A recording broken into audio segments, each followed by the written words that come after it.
Good morning students, कैसे हो। आज हम एक नया लेसन शुरू करेंगे, coordinate geometry.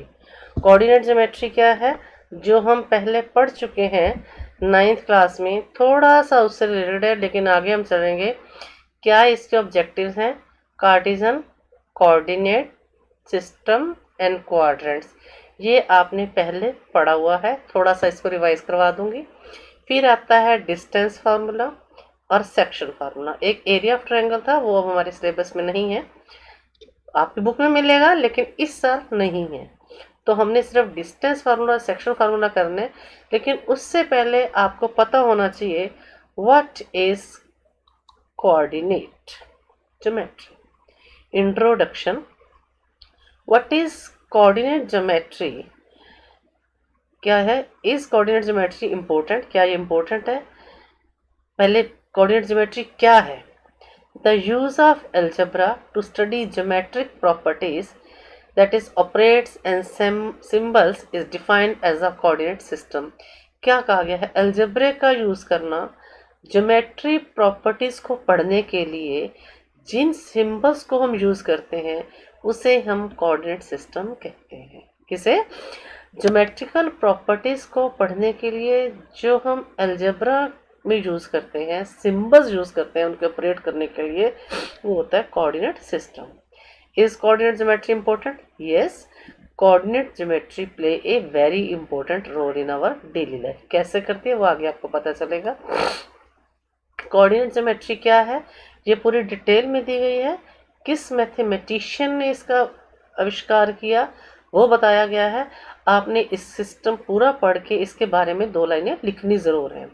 A system of geometry where the position of points on the plane is described using an order pair of numbers.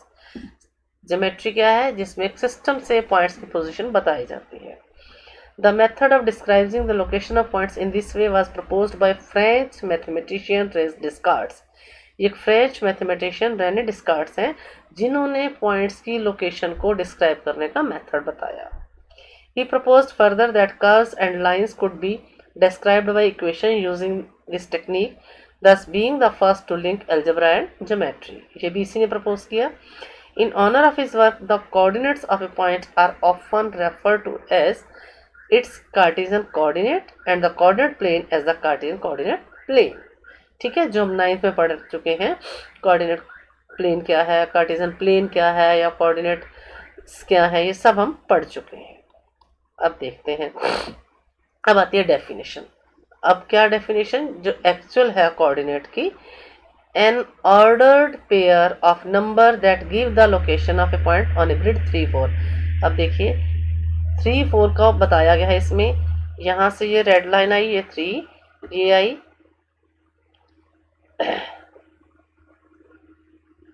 ये देखिए ये पॉइंट लाइन आई 3। अब इधर आगे ये देखो ये 4, और यहाँ इसके ऑर्डर्ड पेयर आ गए। कौन कौन से? 3 और 4। 3 डिनोट्स टू एक्स। ये देखिए ये एक्स एक्सिस है, आपने पढ़ रखी है। जो हॉरिजेंटल लाइन आती है एक्स एक्सिस, जो वर्टिकल आती है,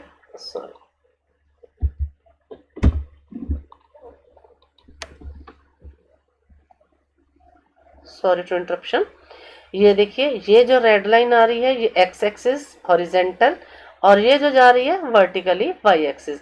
यहाँ तक देखिए रेड लाइन कहाँ तक है? 3 तक है। तो ये एक्स, हमारा जो एक्स अब्सिसा होता है ना, दैट इज ये 3, और ये वाई यहाँ से यहाँ तक 1 2 3 4, ये देखिए ये 4, वाई इज 4। ठीक है, अब सम बेसिक पॉइंट्स, ये वही बेसिक पॉइंट्स हैं जो हमने 9th में पढ़े थे, ध्यान से देखने। To locate the position of a point on a plane, we require a pair of coordinate axes. Coordinate axes चाहिए जो मैं बताती हूँ, x axis, y axis बताती हूँ ना ये। Next, the distance of a point from the y axis called its x coordinate और abscissa। देख लिए इन पॉइंट्स को अपने याद। The distance of a point from the y axis is called its abscissa। अगर मैं पीछे जाऊँ तो दिखाती हूँ तुम्हें। देखिए द क्या था? The distance of point from the y axis, y axis जो distance है that is a x coordinate। देखिए ये y axis है ना, यहां से जो distance है ये क्या कहलाता है? x axis पर होता है और एब्सिसा कहलाता है। इसी तरह से अगर x एक्सिस से डिस्टेंस हो तो y वाला पॉइंट माना जाता है। ये अक्सर गलती होती है बच्चों की, ये रह जाता है।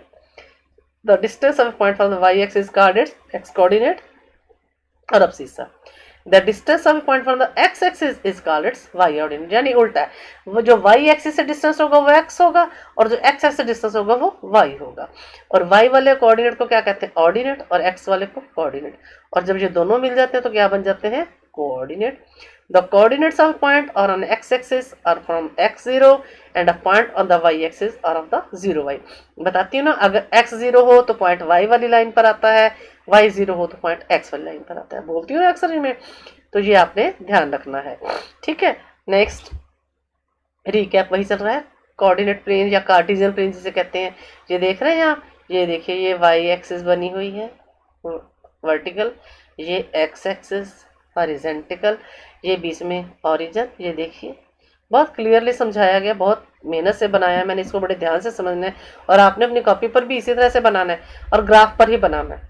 ठीक है, और देखिए ये इधर पॉजिटिव चलते हैं 1 2 3 4 और इधर ऊपर पॉजिटिव 1 2 3, इधर माइनस के नेगेटिव -1 -2 -3, इधर -1 -2 3।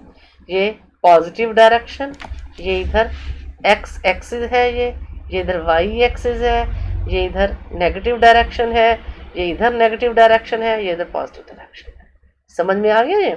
नेक्स्ट ये देखिए, अब ये क्वाड्रेंट्स हैं, कितने क्वाड्रेंट्स हैं? 4।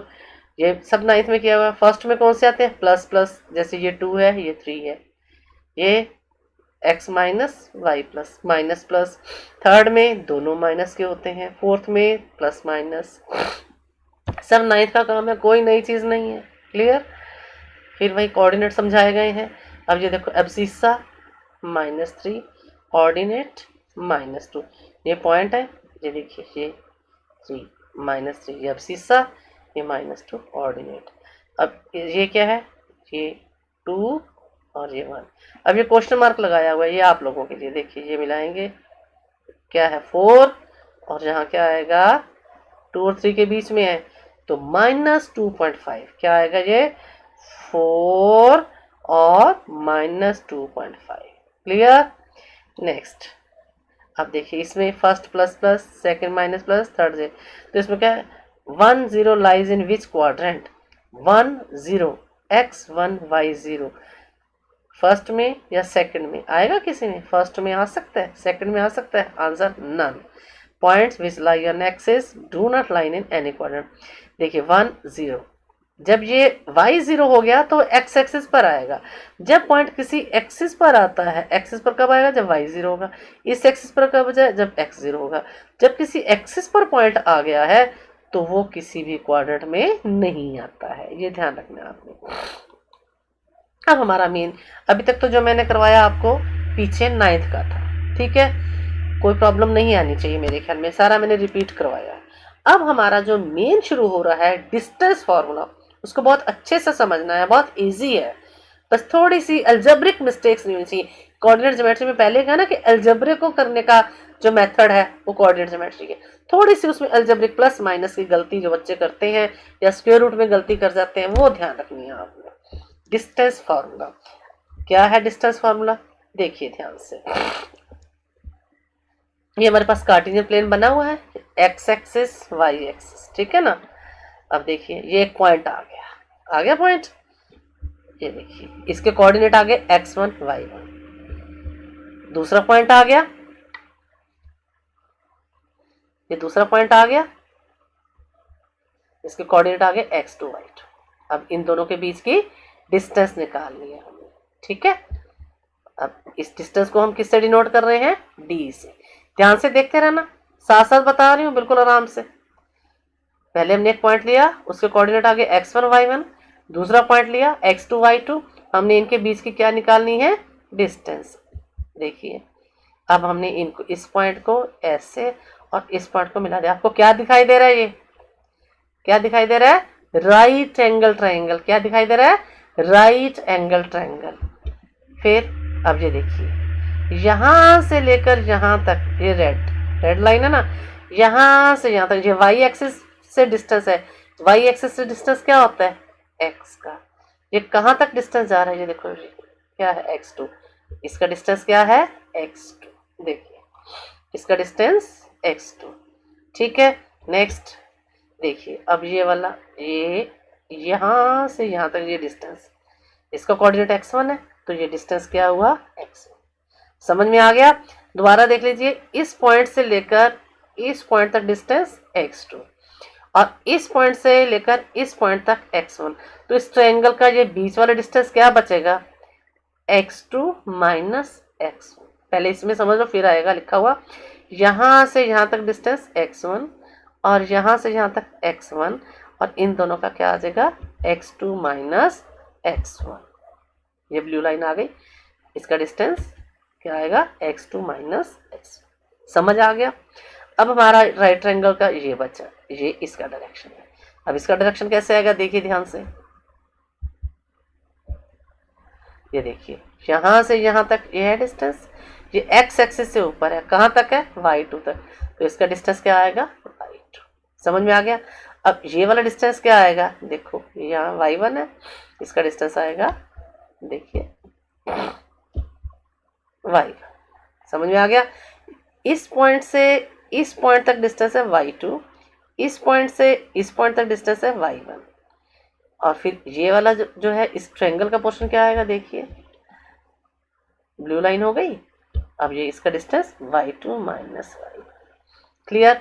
ये आपको अच्छे से समझना है कैसे डिस्टेंस आया, इसको दोबारा रिपीट कर करके देखेंगे आप, ऐसे वीडियो पे बार बार क्लिक करके दोबारा देखेंगे, आपको क्लियर हो जाएगा अच्छी तरह से। अब देखिए राइट एंगल ट्रायंगल दिखाई दे रहा है आपको, ये बेस, ये परपेंडिकुलर और ये हाइपोटेन्यूज। ये वाली ब्लू लाइन बेस हो गई, ये वाली ब्लू लाइन परपेंडिकुलर होगी, और ब्लैक वाली डायगोनल है, जो डिस्टेंस है वो निकालना है एक्चुअल हमने। फिर आगे देखिए क्या करते हैं, ये डिस्टेंस हमारे पास आ गया, ये d है, ये x2 माइनस x1 है, ये y2 माइनस 1 है, इसकी डिस्टेंस निकालनी है। इसकी डिस्टेंस क्या है x2 माइनस 1 और इसकी डिस्टेंस क्या है y2 माइनस y1। अब देखिए ये हमने पाइथागोरस से पढ़ा हुआ है, सी स्क्वायर यानी कि ये is equal to a square plus b square, पढ़ा हुआ ना पाइथागोरस से। अब इसमें a क्या है और b क्या है, देखो c की जगह हमने क्या लगा दिया d स्क्वायर। अब a क्या है x2 माइनस x1, इसको a मानना है, तो क्या is equal to a square यानी कि x2 minus x1 square. Then b is y2 minus y1, then plus y2 minus y1 square. तो ये हमारे पास क्या आ गया d स्क्वायर, जो हमने ये किया d square is equal to x2 minus x1 square plus y2 minus y1 square is this. ठीक है, ये हमारे पास d स्क्वायर आया। अब क्या करना है, डिस्टेंस ये स्क्वायर ले लेंगे तो ये रूट आ जाएगा। ये आपके पास बन गया दो पॉइंट्स के बीच का डिस्टेंस, 2 पॉइंट्स जो हमारे पास x1 और y1 थे, x2 और y2 थे। देखो ये इसमें ये देखो ये पॉइंट था ना, ये x1 y1 और ये x2 y2 ये थे, इन दोनों के बीच का हमने डिस्टेंस क्या निकाला, हमने x2 minus x1 square plus y2 minus y1 square. ये आपका फॉर्मूला बन गया डिस्टेंस फॉर्मूला। अगर डेरिवेशन आ जाए तो आपने ऐसे कर देनी है, ऐसे आती नहीं है फिर भी आपको आनी चाहिए। ये हमारे पास डिस्टेंस फॉर्मूला का डेरिवेशन x2, ये x2 minus x1 whole square plus y2 minus y1 whole square. ठीक है, वैसे फार्मूला तो ये x2 माइनस 1। अगर आप x1 माइनस x2 ले लो तो भी गलत नहीं होगा, क्योंकि माइनस का स्क्वायर तो प्लस ही होता है, यानी कि दोनों x का डिफरेंस उसका स्क्वायर प्लस दोनों y का डिफरेंस उसका स्क्वायर, उसको कैलकुलेट करके हमने करना है। ये आपके पास हो गया डिस्टेंस फार्मूला। ठीक है, डिस्टेंस फार्मूला क्लियर। अब हम करते हैं एग्जाम्पल। ये एग्जाम्पल 1 है। ठीक है, 3 1 2 4। देखिए अब d फॉर x बताती हूँ ना, जैसे हर क्वेश्चन में फॉर्मूला पहले लिखते हैं, तो d फॉर डिस्टेंस है, लिख लिया हमने, x2 minus x1 plus y2 minus y1। Then अब क्या करेंगे, इसको नेम दे देंगे x1 y1 x2 y2, कोई प्रॉब्लम। अब क्या करते हैं, डिस्टेंस लिखा इज इक्वल टू, अब ये देखिए ये ब्रैकेट देखिए, साथ साथ देखते रहोगे आपको बिल्कुल क्लियर हो जाएगा। x2 सर्कल लगाया x2 पर, और x2 कहाँ पर है, ये वाला देखिए, ये देखो एरो x2 आना है यहाँ पर, और x2 है क्या 2, यहाँ क्या लिखेंगे, क्लियर। फिर minus minus circle x1 is 3, ये देखिए 3, फिर ये square, clear, plus then bracket y2 circle 4, clear, then minus y1 square, clear. अब इसको सोल्व कर देना, 2 minus 3 is greater, -1 square, then plus 4 minus 1 3 square, clear. अब 1 का स्क्वायर 1, 3 का 9, देखिए t -1 का स्क्वायर 1, 3 का स्क्वायर प्लस 3 का स्क्वायर 9, सॉरी 9, तो 1 + 9, यानी कि उन दोनों के जो हमें पॉइंट्स दिए गए थे उनकी डिस्टेंस क्या आ गया, ये 3 1 2 4 था, तो उनकी डिस्टेंस क्या आ गई 10, √10, क्लियर, समझ में आ गया मेथड, ठीक है। अब हम नेक्स्ट एग्जांपल पर चलते हैं। नेक्स्ट एग्जांपल क्या है, फिर वैसे ही करेंगे, फॉर्मूला लिखेंगे, फिर वही point x1 y1 x2 y2, then x2 this 2 minus here x1, clear, right here 2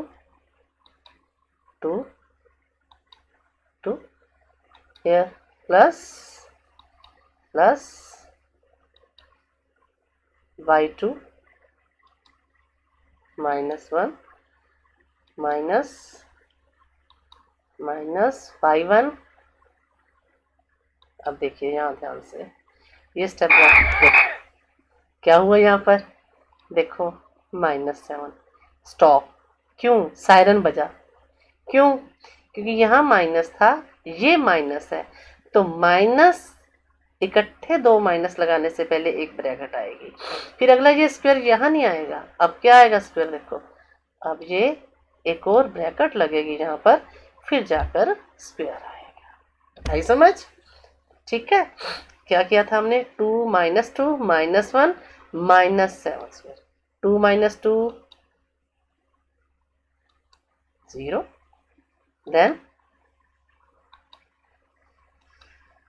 अब इसको कैलकुलेट करना है, -1 minus +7 +7 -1 6, here write down 6 square, ठीक है।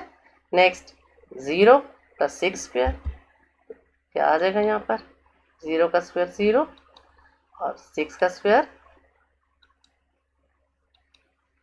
क्या आएगा 36, देन 0 + 36 का स्क्वायर रूट 36 का स्क्वायर रूट 6, तो उन दोनों पॉइंट्स के बीच की डिस्टेंस 6 आ गई।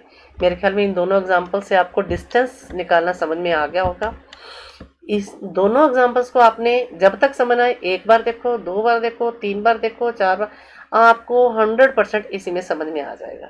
अगर डिस्टेंस फार्मूला समझ में आएगा तो आपको एक्सरसाइज 7.1 के पहले 6 क्वेश्चन आप निकाल सकते हो।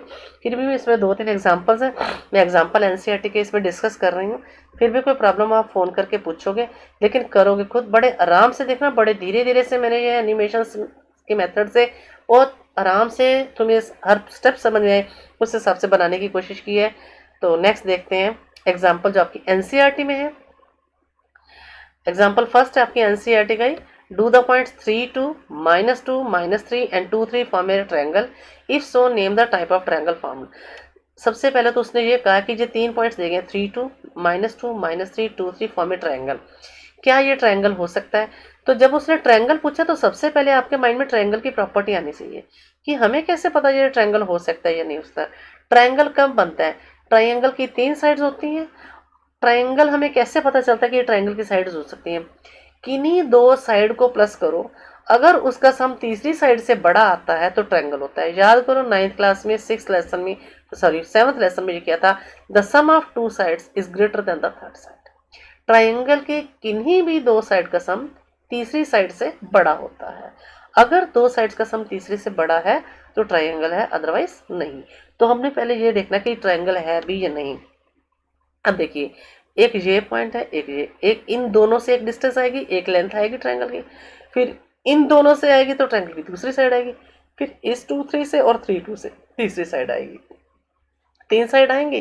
फिर उन तीनों को प्लस करके देखेंगे कि क्या वो 2 को प्लस करके तीसरी से बड़ा आता है। अगर बड़ा आता है तो वो ट्रायंगल है। फिर उसने कहा इफ सो, अगर ट्रायंगल बन जाता है तो name the type of triangle, फिर वो ट्रायंगल का नेम बताना है आपने। अब let us apply the distance formula to find the distances PQ, QR and PR. P is 3 2, Q is minus 2 3 and R is 2 3. अब PQ वही डिस्टेंस x1 माइनस x2। अब मैंने पहले बताया था कि दोनों एक्सिस का डिफरेंस ले लेना है, जरूरी नहीं कि इसको पहले उठाना है। जैसे ये मैंने 3 ले लिया, फिर यहाँ माइनस और ये -2 है तो ये प्लस हो गया, ये 3, फिर इस x को माइनस करना है, माइनस माइनस प्लस 2 प्लस ये 2, फिर ये माइनस है, माइनस माइनस प्लस, ये चीज़ें मैं पहले बता चुकी बड़े आराम से। अब 3 + 2 5, 5 स्क्वायर, 2 + 3 5, 5 स्क्वायर, क्या आ गया √50। इसका पॉइंट्स में निकाला स्क्वायर रूट, जो आपने 8th क्लास में सीखा हुआ है 7.07। फिर क्या हुआ इन दोनों का -2 -2, ये -2 है, देन -3 -3 -3 -3 -2 -2 -4 -3 -3 -6, 4 का स्क्वायर 16 और 6 का 36, 16 + 36 52, इसका पॉइंट्स में निकाला 7.21। फिर तीसरा है PR, ये PR है 3 - 2 + 2 -3, 3 - 2 1, 2 - 3 -1, -1 का स्क्वायर भी 1 होता है, 1 + 1 2, √2 का ये होता है। अब देखो ये है 7.07, 7.21, 1.41। अगर इन दोनों को प्लस करते हो तो इससे बड़ा, इन दोनों को प्लस करते हो तो इससे बड़ा, इन दोनों को प्लस करते हो तो इससे बड़ा, होता है या नहीं होता। तो क्या है, since the sum of any two of this distance is greater than the third distance, therefore the points P, Q and R form a triangle.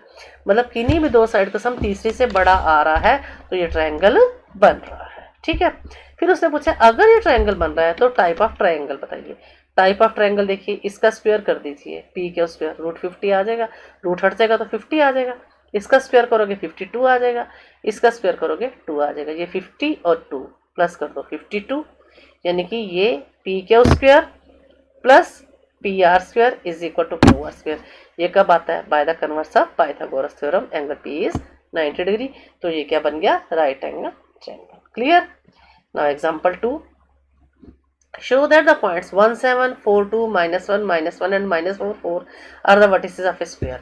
अब उसने ये चार दे दी, मतलब ये A है, ये B है, ये C है, ये D है। हमने प्रूव करना है कि ये स्क्वायर के वर्टिसेस हैं। जब स्क्वायर के वर्टिसेस पूछे गए हैं तो हमें पहले पता होना चाहिए स्क्वायर की प्रॉपर्टी क्या है। क्या प्रॉपर्टी है, स्क्वायर की चारों साइड्स इक्वल होती हैं और डायगोनल्स इक्वल होते हैं, यानी कि हम AB BC CD DA वो निकालेंगे 4 साइड्स, अगर वो इक्वल आ जाती हैं और फिर डायगोनल AC और BD तो वो इक्वल है, स्क्वायर है। अब देखो AB, ये डिस्टेंस फार्मूला 1 - 4 + 7 - 2, इसको सोल्व किया √34, फिर BC को सोल्व किया डिस्टेंस फार्मूले से √34, फिर CD इसको किया डिस्टेंस फार्मूले से √34, फिर DA, ये DA इसको किया √34। चारों साइड तो इक्वल आ गई, हम इसको रोम्बस भी कह सकते हैं, लेकिन उससे स्क्वायर पूछा है तो स्क्वायर के डायगोनल्स भी इक्वल होते हैं। तो AC, ये AC ये किया √68, फिर BD किया, ये BD तो ये भी √68। Since AB is equal to BC is equal to CD is equal to DA and AC is equal to BD, all the four sides of a quadrilateral ABCD are equal and its diagonals AC and BD are also equal, therefore ABCD is a square। ये आपको distance आपको समझ में आ गया होगा, बिल्कुल उसी method से करना है जैसे 2 एग्जाम्पल पहले करवाए हैं। ठीक है, next third example, Figure 7.6 shows the arrangement of desks in a classroom. Ashima, Bharti and Kemla are seated at A31. B6 4, C8 6 respectively. Do you think they are seated in a line? Give reason for your answer. देखिए A यहाँ बैठा है, ये तो इसमें बता दिए गए हैं। कई बार हमें ऐसे फिगर बना हुआ आ जाता है, क्या आ जाता है कि बताइए कि क्या ये स्ट्रेट लाइन में है, तो उसके लिए पहले आपको इसके कोऑर्डिनेट्स निकालने पड़ेंगे। ए का देखो ये x है और ये y है, तो ए के 3 1 है। बी का ये देखिए ये 6 और ये 4, तो ये 6 4 है। सी क्या है, सी का 8 और इधर क्या है 6 8 6 है। तो स्ट्रेट लाइन में, स्ट्रेट लाइन का मतलब कोलिनियर। अब कोलिनियर के लिए भी आपको पहले ए बी की डिस्टेंस निकालो, बी सी की निकालो, और ए बी और बी सी को प्लस करो, और वो अगर ए सी के इक्वल आ जाता है तो वो कोलिनियर है। समझ में आ गई? ये कोलिनियर के लिए भी यूज होता है डिस्टेंस फार्मूला, ये ध्यान रखना है। अब मैं इसलिए ये एग्जांपल बता रही थी, डिस्टेंस फार्मूला में पहले 2 एग्जांपल में समझा चुकी थी। मैंने ये एनसीईआरटी के क्यों लिए, क्योंकि इसमें तुम्हें ट्रायंगल्स के बारे में पता चलेगा।